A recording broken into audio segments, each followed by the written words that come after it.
Welcome to AgriBiotech, the program that highlights the significance of biotechnology to agricultural development in Nigeria. I am Lara Afolayo. Representatives from 7 chapters of the Open Forum on Agricultural Biotechnology OFAB countries, including Nigeria, Ethiopia, Kenya, Burkina Faso, Uganda, Ghana, and Tanzania, have met in Ouagadougou, the Burkina Faso capital. Other stakeholders, including the Bill and Melinda Gates Foundation, were also present at that meeting, which was aimed at helping OFAB re-strategize for the following year. We shall be seeing what went down at that meeting in the course of today's program.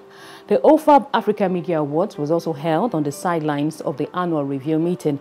I will be featuring the media awards later on in the program.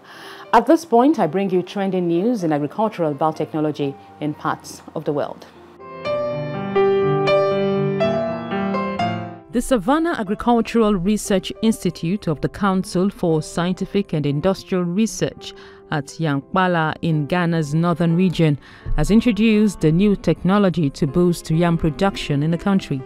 The seed yam technology, known as aeroponics system, is to address the inadequate seed yam production for farmers in the country. It was developed by the Savannah Agricultural Research Institute of the Council for Scientific and Industrial Research in collaboration with the Crop Research Institute in Kumasi, the International Institute of Tropical Agriculture, and funded by the Bill and Melinda Gates Foundation. The Yam Improvement Project is aimed at making adequate quantities of high-quality improved seed yam tubers available on a commercial basis for smallholder farmers in northern Ghana and the country as a whole.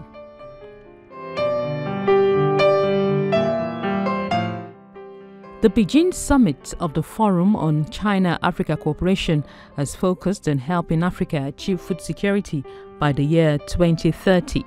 Agricultural cooperation was one of the issues discussed at the forum. It was also proposed that China works with African nations to formulate and implement a program of action that will allow for China-Africa cooperation on agricultural modernization. Participants saw China's experience in agriculture, with smallholder farmers moving from lower to higher levels of productivity and turning it into a driving force for economic development valuable to the needs of African nations. A United Nations report on the state of food security and nutrition in the world has shown that the number of hungry people across the world is rising. Out of the 821 million people who faced food shortages in 2017, 257 million were from Africa.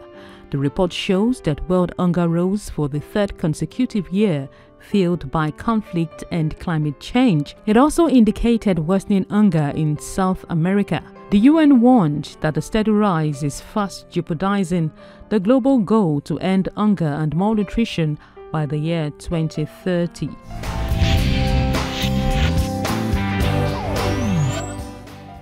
Welcome back. As I said earlier, the Open Forum on Agricultural Biotechnology OFAB chapters from 7 African countries have met in Ouagadougou, the Burkina Faso capital, to appraise achievements, challenges, and lessons from the past year. It was an avenue for the chapters to discover new areas of strengthening ties with key partners.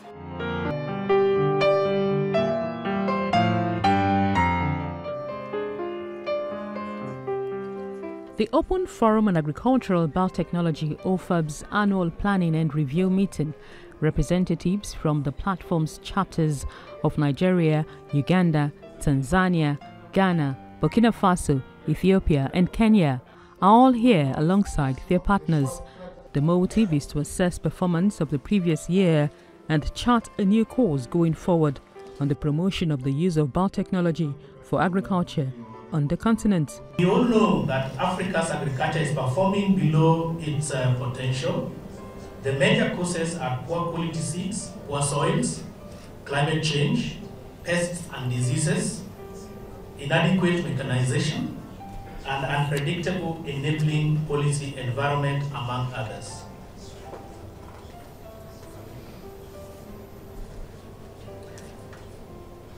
Therefore, AATF took a bold step in 2006 to establish the Open Forum on Agricultural Biotechnology to be able to address some of these challenges. The challenges of the policy environment, whereby we can be able to help to facilitate a better environment whereby our farmers can be able to access the best technologies that are available all over the world.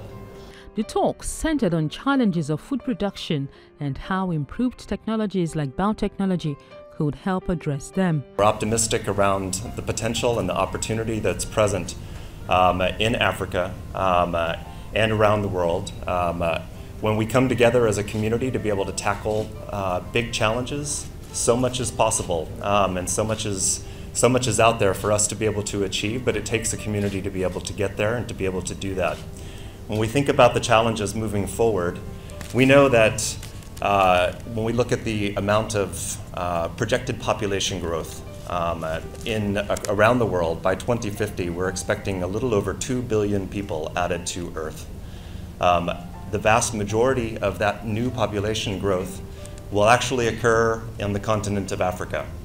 And when we begin to think about the challenges of climate change, and we look at what the scientists and the modelers and everybody, the experts are thinking about on the predictions of what will happen in terms of climate change in particular, we know that we're going to see some threats around the production horizon for a variety of crops. We look at maize, for instance, and we can anticipate upwards of 20 to 30% reductions in maize. And that may sound dire, that may sound incredibly challenging, but what it does remind us all is the need to be able to think about the broadest suite of technologies, the role that innovation can play in helping smallholder farmers and governments deliver on the potential for agricultural development to be the driver of economic opportunity and to be able to help reduce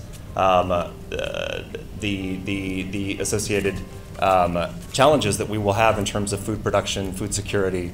Participants remained positive that even though the continent's agricultural sector still performs below expectation, there is hope in sight with the use of biotechnology, which is gradually being adopted in OFAB member nations. Technologies that have proven and convincing results can enable us to improve on agriculture and fight hunger. It is a good thing this meeting is taking place in Burkina Faso, and I have come to encourage the participants and tell that here we have made arrangements so that what is done in terms of research can be the subject of support and public participation. We remain convinced that agricultural challenges of the moment can only find solution when research is fully embarked upon, help to find lasting solutions to all the difficulties we are talking about. I know that in our research center, there are results that are available, and we have told the researchers that they need to communicate more on their findings so that potential users of this technology are informed and supported.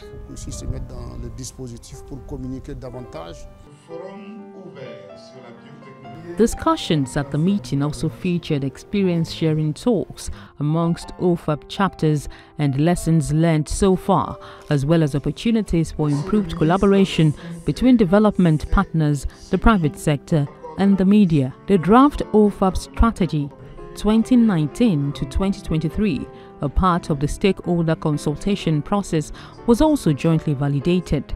This was alongside the development of action plans for the 2018-2019 year, as well as sharing, reviewing and validating genetic modification messages for better communication.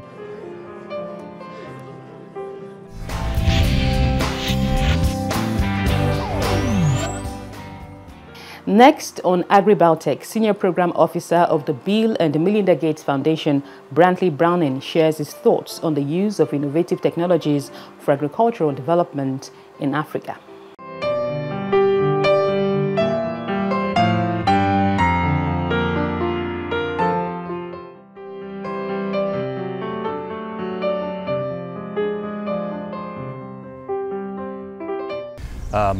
I think what we're seeing in Africa is that Certainly in countries where there is a tremendous amount of political will and strong planning, strong national agricultural strategies, we're seeing amazing results. If you look at what has happened in Ethiopia and Rwanda with transformation occurring at scale and lifting their economy, the rural economy, and being able to transform on the back of agriculture, with so many people tied up in agricultural or for their livelihoods, dependent on agriculture.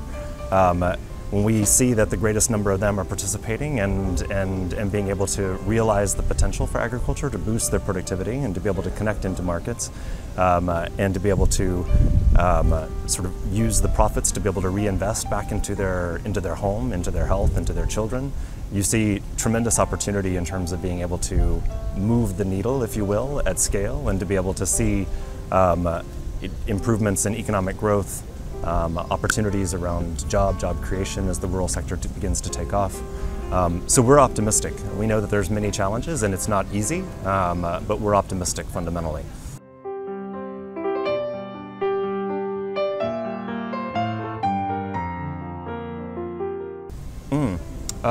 So we invest in what we would consider more of the upscale or upstream, if I'm more correct, investments in research and development, global public goods that can be adapted locally. But we also partner at the, again, more downstream side, being able to partner directly with government, with communities, to be able to figure out how do you translate anything from research. Obviously, everything has to be connected and driven down to the level of a community, a village, a farm.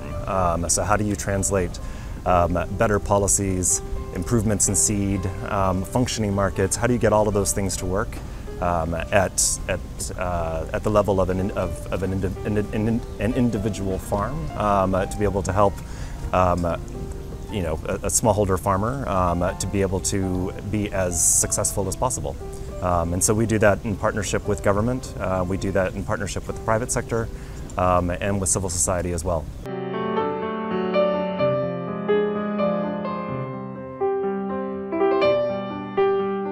So we look at the opportunity for a wide range of tools, everything from conventional seeds to the potential for modern agricultural biotechnology to expand the number of options that are available. And it's not just biotechnology.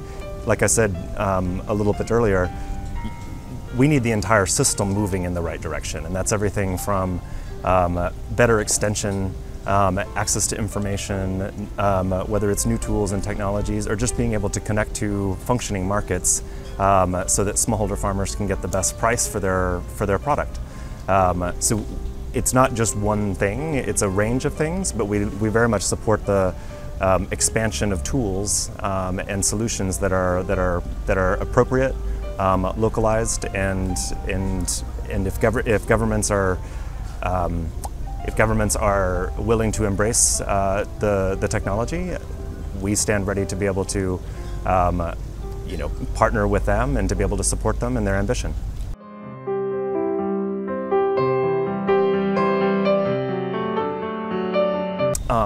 So I think what you're seeing, if you look just in the last 3 to 4 months in Africa, 3 different countries beginning to adopt BT cotton.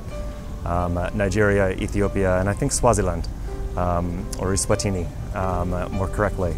And so we see momentum in many parts of Africa, and where governments are willing to be able to embrace the technology, to adopt the technology, lots of opportunity exists, and we're enthusiastic about that broadening set of tools and options that farmers around the world are able to take advantage of, and many people are not able to take advantage of those tools and technologies here in Africa. So where governments want to provide the support, we're encouraged by that.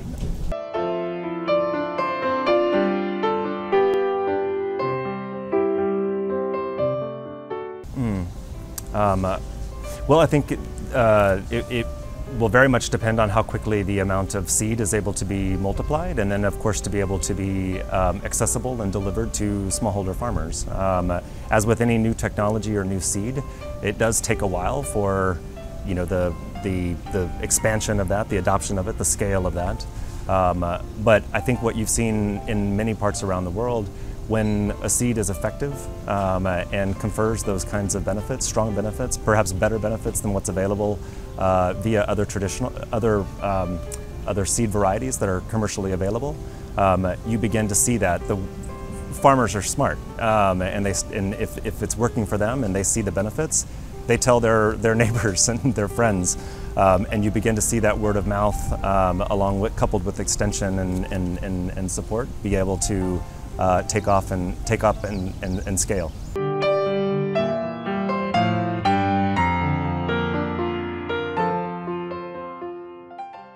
I can't speak for the textile industry, but what we have seen with BT cotton is that compared to other varieties, you do see an increase in productivity because you have the benefit in terms of the protection against boll weevil. And so that alone, in terms of the benefit to a smallholder farmer, having that extra production, and that extra production can translate then into greater opportunities within the textile industry.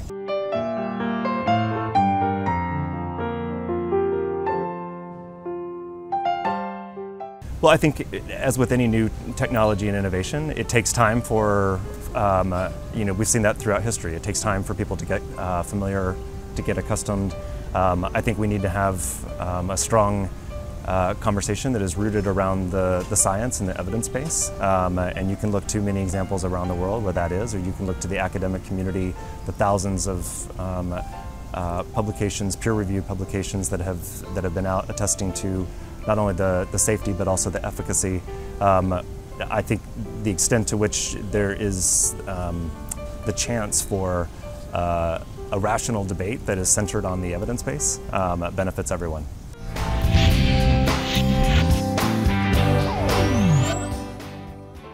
The OFAB African Media Awards to celebrate excellence in agricultural biotechnology reporting is held in Ouagadougou, the Burkina Faso capital. We now bring you details of how the awards went.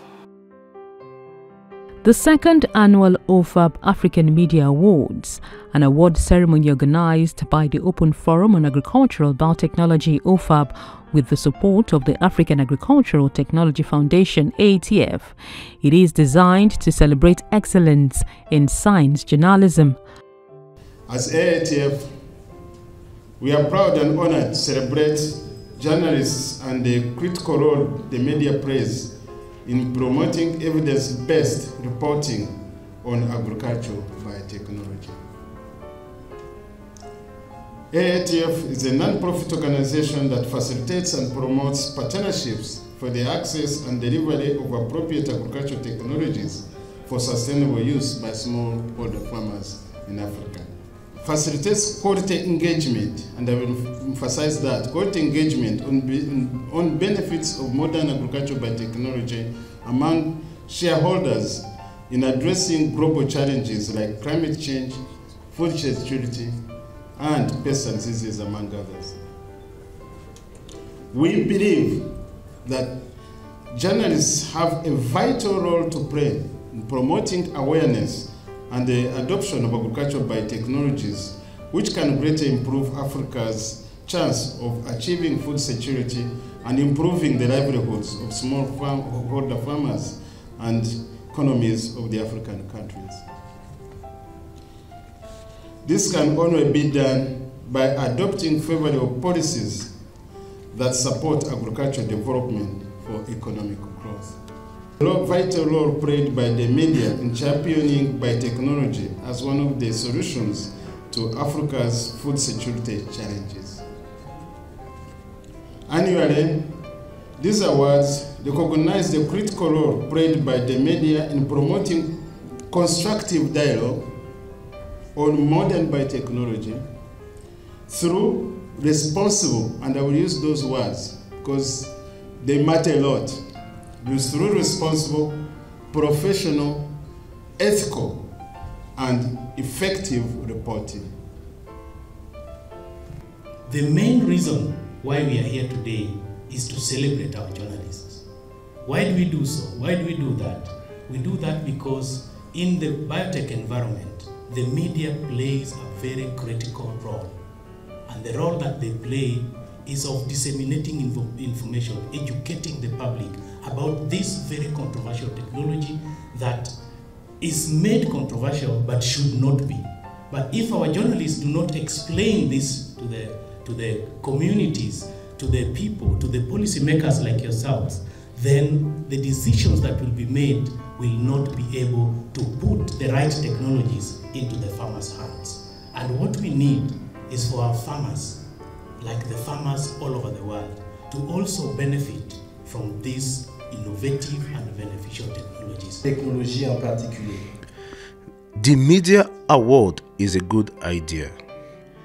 It is a good thing to celebrate the efforts of the media and build the developmental efforts of the media so they can continue to tell the good news of biotechnology on the continent. We commend the AHCF and its partners for this initiative. We also appreciate their efforts at promoting technologies that will enable African farmers engage in sustainable agriculture for improved livelihoods.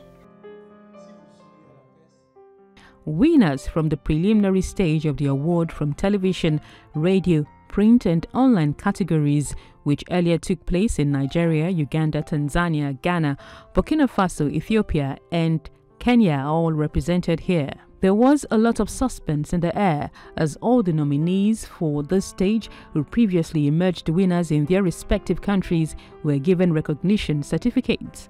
The judges also read out the selection criteria. We reviewed the well-written words, picturesque stories, and good productions, of how they intricately wove reports in the categories of print, radio, and television, and the reports are all remarkable. We live at a time of profound change. Our planet is facing unprecedented challenges to the environment that affect the daily lives of farmers and the ability to produce food because of climate change. These journalists here tonight showed courage, passion, commitment, and innovation by breaking down complicated scientific research for the ordinary person. They brought together science and technology that enables farmers to put adequate, nutritious food on the table. We, the judges, critically assessed and scored all the submissions delivered within the required deadline, focusing on scientific accuracy, initiative, originality, clarity of interpretation, and value in fostering a better understanding of agricultural technology impact. Philip Bangiaku Wa from Ghana emerged the reporter with the best radio entry, while Nigeria's Frank Ajufo of Vision FM Abuja was first runner-up in the same category. Kenya's Brian Okinda won the first place award for the print and online category, while Calvin Edward Guabara, a Tanzanian broadcast journalist, won the award for the best television entry and also emerged OFAB African Journalist of the Year.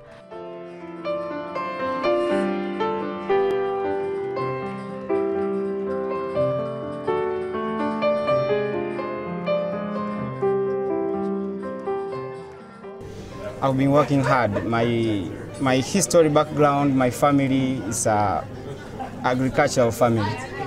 Being a journalist is one thing because we are journalists, we know how to write news and etc. But in order to perform very well in what we are doing, we must specialize on something. Like being a journalist in agriculture, you need to specialize so as you can be competent and effectively in reporting. So this is important. This is because of this specializing from just being a journalist, but to focus on one thing. And today you can see this one has happened.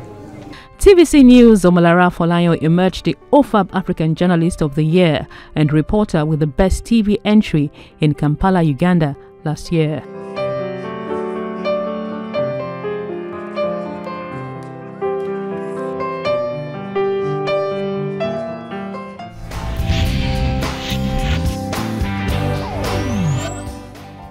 Adewale Adeniyi, thanks for sending us another email.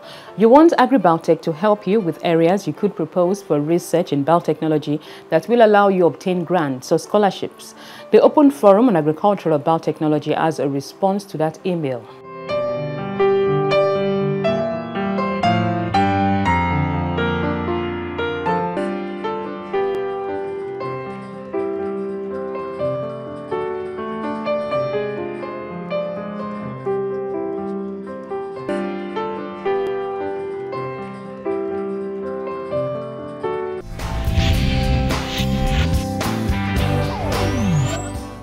And this brings us to the end of today's edition of the program. Keep sending in the emails and messages. The email address remains agribiotech1@yahoo.com. Send us tweets at agribiotech13 or post your comments on our Facebook page, AgriBiotech on TVC. I am Lara Folayo. Bye-bye.